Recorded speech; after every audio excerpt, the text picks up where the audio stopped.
வணக்கம் நேயர்களே. நேயர்கள் அனைவரும் நீடூழி வாழ்க நிம்மதியுடன். இன்னைக்கு தைப்பூச நாள். முருக பக்தர்கள் ரொம்ப எதிர்பார்த்து முருகனோட பேரருளை பெறத்துக்காக காத்திருக்கக்கூடிய நாள். சரி, தைப்பூசம் முருக பக்தர்களுக்கு என்ன விசேஷம்? தைப்பூசத்தில் ஏன் முருகனை ரொம்ப கும்பிட்றோம் அப்படின்னா, இந்த நாளில் தான், அதாவது தை மாதம் பௌர்ணமியும் பூச நட்சத்திரமும் சேர்ந்த இந்த திருநாளில் தான்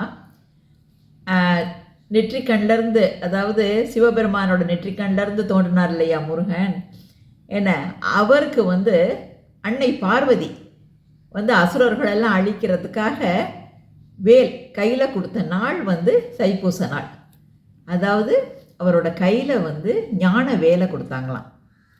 அதாவது பூச நட்சத்திரம் 27 நட்சத்திரங்கள்லேயே ரொம்பவும் சிறப்பான, அதாவது ஞானத்துக்குரிய நட்சத்திரமாகும்.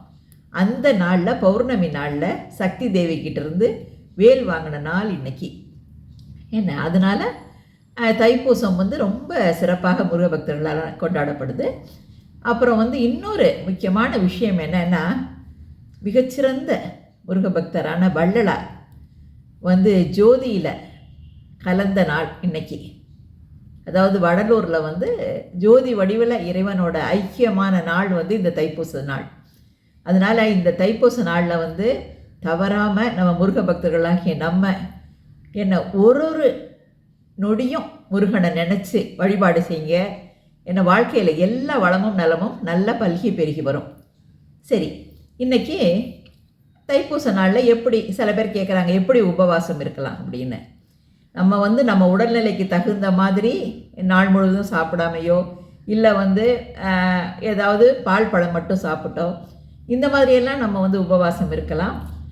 அப்புறம் முருகனுக்கு பக்கத்தில் உள்ள முருகன் கோயிலுக்கு போய் பால் அபிஷேகத்துக்கு கொடுக்கலாம். அப்புறம் சரி, கோயிலுக்கு போக முடியலையா, வீட்டில் சின்ன முருகன் விக்கிரகம் இருக்கா, முருகனுக்கு பால் அபிஷேகம் செய்யலாம். அந்த மாதிரி செஞ்சு வழிபடலாம். அப்புறம் நல்ல சக்கரை பொங்கல் இந்த மாதிரி நைவேத்தியம் பண்ணலாம். அப்புறம் எந்த நேரம் வழிபடணும்? காலையில் 8 to 9:30. அப்புறம் மத்தியானம் வழிபடுறவங்க 1:30 to 2:30, இல்லாட்டா மாலை 6 மணி. இந்த நேரங்களில் வழிபாடு செய்யலாம். முருகனோட பரிபூரண அருள் கிடைக்க வாழ்த்துக்கள்.